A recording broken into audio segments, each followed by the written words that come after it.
જૂન 2026 થી ભારત અને અમેરિકા વચ્ચે મુસાફરી કરતા લાખો ભારતીય અને ખાસ કરીને ગુજરાતી લોકો માટે એક મહત્વની ચેતવણી સામે આવી રહી છે। ફ્લાઇટની ટિકિટ બુક કરવી, પાસપોર્ટ અને વિઝા તૈયાર રાખવા જેટલું જ હવે એક બીજું કામ પણ મહત્વનું બની ગયું છે। દવાઓ સાથે મુસાફરીના નિયમો સમજવા, એમાં પણ આયુર્વેદિક દવાઓ અને સિનિયર સિટીઝનની દવાઓ ખાસ, કારણ કે છેલ્લા કેટલાક વર્ષોમાં એરપોર્ટ સિક્યુરિટી, આંતરરાષ્ટ્રીય દવાઓના નિયમો અને કસ્ટમ તપાસ વધુ કડક બનતા અનેક મુસાફરો મુશ્કેલીમાં મુકાયા છે। અમેરિકાથી ભારત આવતા એનઆરઆઈ હોય કે ભારતથી અમેરિકા જતા વિદ્યાર્થીઓ, પરિવારજનો કે સૌથી ખાસ વડીલ લોકો જેમની દવાઓ હોય છે, એક નાની ભૂલ પણ કલાકોની પૂછપરછ અને દવાઓ જપ્ત થવા અથવા તો ગંભીર કાયદાકીય મુશ્કેલીઓનું કારણ બની શકે છે। ખાસ કરીને જૂન 2026માં હવાઈ મુસાફરીમાં વધતી દવાઓ, મેડિકલ ઉપકરણો અને હર્બલ પ્રોડક્ટ અંગે જાગૃતિ ખૂબ જ જરૂરી બની ગઈ છે। નિષ્ણાંતો કહે છે કે સૌથી પહેલા નિયમ છે પર્સનલ આઇટમ રૂલ। જે દવાઓ જીવન માટે અથવા તો રોજિંદા આરોગ્ય માટે જરૂરી હોય છે તે ક્યારેય પણ માત્ર મોટી કેરી ઓન બેગમાં રાખવી નહીં। મિત્રો, અમેરિકાથી અમદાવાદ, વડોદરા, રાજકોટ કે મુંબઈ, સુરત આવતી ફ્લાઇટમાં અથવા તો ભારતથી New York, Chicago, Dallas, San Francisco જતી મુસાફરીમાં ઘણી વખત ગેટ પર કેરી ઓન બેગ ચેક ઇન કરાવી દેવામાં આવે છે। આવી પરિસ્થિતિમાં જોઈએ તો દવાઓ કાર્ગોમાં જતી રહે છે અને મુસાફર કલાકો સુધી તેની પહોંચથી દૂર રહી જાય છે। ડાયાબિટીસ, બ્લડ પ્રેશર, હૃદય રોગ, થાઇરોઇડ, એલર્જી અથવા તો માનસિક આરોગ્યની દવાઓ માટે આ વિલંબ જોખમી બની શકે છે। તેથી તમામ જરૂરી દવાઓ નાના બેકપેક અથવા તો સીટ નીચે રહેતા પર્સનલ બેગમાં રાખવાની સલાહ આપવામાં આવે છે। બીજી મોટી ગેરસમજ દવાઓના પેકેજિંગને લઈને છે। ઘણા ગુજરાતીઓ ભારતમાંથી અમેરિકા જતા સમયે અથવા અમેરિકાથી ભારત આવતા ગોળીઓ અલગ અલગ ડબ્બામાં ભરી દે છે। સામાન્ય પ્રિસ્ક્રિપ્શન દવાઓ માટે પણ પિલ ઓર્ગેનાઇઝર તરીકે ચાલે છે, પરંતુ અહીં એક મહત્વનો ભેદ સમજવો ખૂબ જરૂરી છે। જો દવા જે કંટ્રોલ સબસ્ટન્સ કેટેગરીમાં આવે છે, જેમ કે એડી દવાઓ અને સ્પિલિંગ પિલ્સ અથવા તો શક્તિશાળી પેન કિલર, તો ઓરિજિનલ ફાર્મસી બોટલ અને પ્રિસ્ક્રિપ્શન અત્યંત જરૂરી બની જાય છે। અમેરિકામાં કાયદેસર મળતી કેટલીક દવાઓ ભારતના કસ્ટમ અથવા તો અન્ય દેશમાં વધારાની તપાસમાં આવી શકે છે અને ભારતમાંથી લઈ જવાતી કેટલીક દવાઓ અમેરિકામાં પ્રશ્નો ઊભા કરી શકે છે। તેથી નિષ્ણાંતો સલાહ આપે છે કે દવા બીજા ડબ્બામાં મૂકો તો પણ અસલી લેબલ અને અસલી પ્રિસ્ક્રિપ્શનનો ફોટો મોબાઈલમાં તમારે રાખવો જ જોઈએ, જે તમને કામ આવી શકે। અમેરિકાના એરપોર્ટ પર પ્રવાહી દવાઓ અંગે પણ અનેક ગેરસમજ હવે ઊભી થવા લાગી છે। TSAના સામાન્ય 311 નિયમો હેઠળ પ્રવાહી મર્યાદિત પ્રમાણમાં લઈ જવાય છે, પરંતુ તબીબી રીતે જરૂરી પ્રવાહી દવાઓને અલગ છૂટછાટ મળે છે। એટલે કે જે કફ સિરપ, ઇન્સ્યુલિન અને ઘણી એવી બધી દવાઓ છે જે લિક્વિડ સ્વરૂપમાં હોય, લિક્વિડ વિટામિન્સ હોય અથવા તો ખાસ મેડિકલ ડ્રિંક માટે અલગ સ્કિનિંગ શક્ય છે। પરંતુ અહીં સૌથી મહત્વની બાબત તો એ છે કે જાહેર કરવું। ઘણા મુસાફરો ગભરાઈને દવા છુપાવે છે અથવા તો અંતિમ ક્ષણે બતાવે છે, જે વધુ શંકા તેમને ઊભી કરે છે। સિક્યુરિટી ચેક પહેલા સ્પષ્ટ રીતે અધિકારીઓને જણાવવું કે આ મેડિકલ લિક્વિડ છે, તે પ્રક્રિયાને સરળ બનાવે છે। અમેરિકા અને ભારત વચ્ચે મુસાફરી કરતા મુસાફરો માટે આંતરરાષ્ટ્રીય નિયમોની સમજ સૌથી જરૂરી બની ગઈ છે। એક દેશની કાયદેસરની દવા બીજા દેશમાં પ્રશ્નો પણ ઊભા કરી શકે। કેટલાક મુસાફરો ટ્રાન્ઝિટ દેશના નિયમો તપાસતા જ નથી અને ત્યાં મુશ્કેલીમાં મુકાઈ જાય છે। ખાસ કરીને મધ્ય પૂર્વ અથવા તો એશિયન દેશોમાં કેટલીક દવાઓ અંગે કડક નિયમો હોય છે। તેથી માત્ર ગંતવ્ય દેશ નહીં, પરંતુ કનેક્ટિંગ ફ્લાઇટ વાળા દેશના નિયમો પણ ચેક કરવાનું હવે મહત્વ આવનારા સમયની અંદર વધી ગયું છે।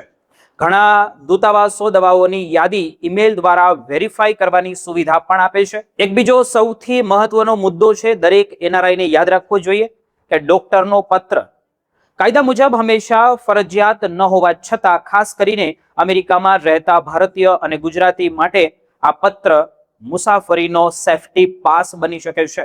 પત્રમાં મુસાફરનું પૂરું નામ, દવાઓના નામ, ડોઝ કેટલો લેવો અને બીમારીનો ઉલ્લેખ પણ હોવો જોઈએ. જો વડીલો અથવા તો લાંબા સમયથી બીમારી ધરાવતા પરિવારજનો ભારતથી અમેરિકા જઈ રહ્યા હોય તો ડોક્ટરના ઓફિશિયલ લેટર હેડ પર તૈયાર કરાયેલો પત્ર ઘણી મુશ્કેલીઓ અટકાવી શકે છે. હવે આપણે વાત કરીએ આયુર્વેદિક દવાઓની, જે કોઈ વાત કરતું જ નથી કે કેવી રીતે લઈ જવી, કારણ કે આ વિષય ખાસ ગુજરાતીઓ માટે અને વૃદ્ધ લોકો માટે મહત્વનો છે. ઘણા એનઆરઆઈ અમેરિકાથી ભારત આવે ત્યારે અથવા તો ભારતથી અમેરિકા જતા સમયે આયુર્વેદિક ચૂર્ણ, ગોળીઓ, પછી કઠ્ઠા, તેલ, હર્બલ પાવડર અથવા તો હર્બલ તેલ અથવા તો ઘરેલું દવાઓ સાથે લઈ જાય છે, જે હાથે બનાવેલી હોય. પરંતુ અહીં સૌથી મોટી ભૂલ થઈ છે. અનલેબલ્ડ અથવા તો ઘરેલું પેકિંગ, અમેરિકન કસ્ટમ અને એરપોર્ટ સિક્યુરિટી અજાણતી પાવડર કે અનલેબલ બોટલ અથવા તો નામ વગરની ગોળીઓ અંગે વધારાની તપાસ કરી શકે છે. તેથી આયુર્વેદિક દવાઓ હંમેશા ઓળખી શકાય તેવી કંપનીના પેકિંગમાં અથવા તો સ્પષ્ટ લેબલ સાથે રાખવી વધુ સુરક્ષિત માનવામાં આવે છે. કેટલાક હર્બલ પ્રોડક્ટમાં છોડ, બીજ અથવા તો પશુ આધારિત ઘટકો હોય તો અમેરિકન કૃષિ અને કસ્ટમ નિયમો લાગુ પડી શકે છે. ઘરેલું કઠ્ઠા, પછી ખુલ્લો ચૂર્ણ અથવા તો અજાણ્યા પાવડર લઈને જવું ઘણીવાર પ્રશ્નો ઊભા કરી શકે છે. તેથી આયુર્વેદિક દવાઓ માટે પણ પ્રિસ્ક્રિપ્શન અથવા તો ડોક્ટરની નોંધ સાથે વધુ સમજદારી છે તે રાખવી જોઈએ. ખાસ કરીને અશ્વગંધા, ત્રિફળા, હર્બલ સપ્લિમેન્ટ અથવા તો આયુર્વેદિક તેલ લઈ જતા પહેલા તેના ઘટકો અને લેબલ સ્પષ્ટ હોવા જોઈએ, અને કેટલું લેવાનું છે, કેવી રીતે છે, તેમાં શું ઉમેરેલું છે તે બધું જ. ઘણા મુસાફરો માને છે કે આ આયુર્વેદિક છે એટલે કોઈ પ્રશ્ન નહીં થાય, પરંતુ હકીકતમાં આંતરરાષ્ટ્રીય મુસાફરોમાં દરેક પદાર્થનું દસ્તાવેજીકરણ મહત્વ બને છે. મિત્રો, દવાઓ ઠંડી રાખવાની જરૂર હોય, જેલ પેકનો પણ યોગ્ય ઉપયોગ જરૂરી છે. ઇન્સ્યુલિન અથવા તો તાપમાન સંવેદનશીલ દવાઓ માટે સંપૂર્ણ થીજી ગયેલા જેલ પેક વધુ યોગ્ય ગણાય છે. ઓગળી ગયેલા અથવા તો પ્રવાહી જેવા પેક ઘણી વખત વધારાની તપાસ ઊભી કરી શકે છે. કેટલાક લોકો માને છે કે ચેક ઇન બેગમાં દવા મૂકી દેવાથી સમસ્યા ટળી જશે, પરંતુ લાંબી આંતરરાષ્ટ્રીય ફ્લાઇટમાં બેગ ખોવાઈ જવી અથવા તો વિલંબ થવો સામાન્ય બાબત બની ગઈ છે. જેથી 5 થી 7 દિવસની વધારાની દવાઓ સાથે રાખવી અને તેને અલગ અલગ બેગમાં વહેંચી દેવી વધુ ને વધુ એનઆરઆઈ માટે સુરક્ષિત માનવામાં આવે છે.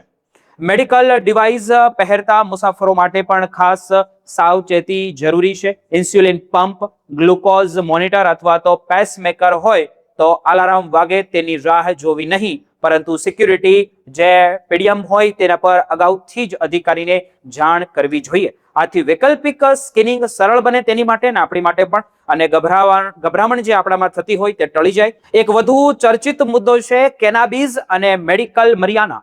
અમેરિકાના કેટલાક રાજ્યમાં કાયદેસર હોવા છતાં ફ્લાઇટ અને આંતરરાષ્ટ્રીય મુસાફરોમાં ફેડરલ નિયમો લાગુ પડે છે. તેથી THC ધરાવતા પ્રોડક્ટ્સ અંગે વધુ તમારે ધ્યાન રાખવું ખૂબ જરૂરી છે. દવાઓને જે ટોપ લેટર લીઝ સાથે મિક્સ કરવાની પણ મોટી ભૂલ ઘણા મુસાફરો કરે છે. દવાઓ માટે અલગ પારદર્શક બેગ, અંદર પ્રિન્ટેડ મેડિસિન લિસ્ટ અને સરળ ગોઠવણી સિક્યુરિટી પ્રક્રિયાને ઝડપથી આગળ ધપાવે છે.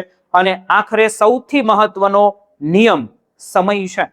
મિત્રો, અમેરિકાથી ભારત આવતી અથવા તો ભારતથી અમેરિકા જતી ફ્લાઇટમાં દવાઓ અને મેડિકલ સ્કેનિંગ માટે વધારાનો સમય રાખવો હવે લક્ઝરી નહીં, પરંતુ જરૂરિયાત બની ગયો છે. ઉતાવળમાં લોકો દવા જાહેર કરવાનું ભૂલી જાય છે, ગભરાઈ જાય છે અથવા તો અધિકારીઓ સાથે ગેરસમજમાં પડે છે, જ્યારે શાંતિ, આયોજન અને નિયમોની સમજ આખી મુસાફરીને તમારી સરળ બનાવી શકે છે.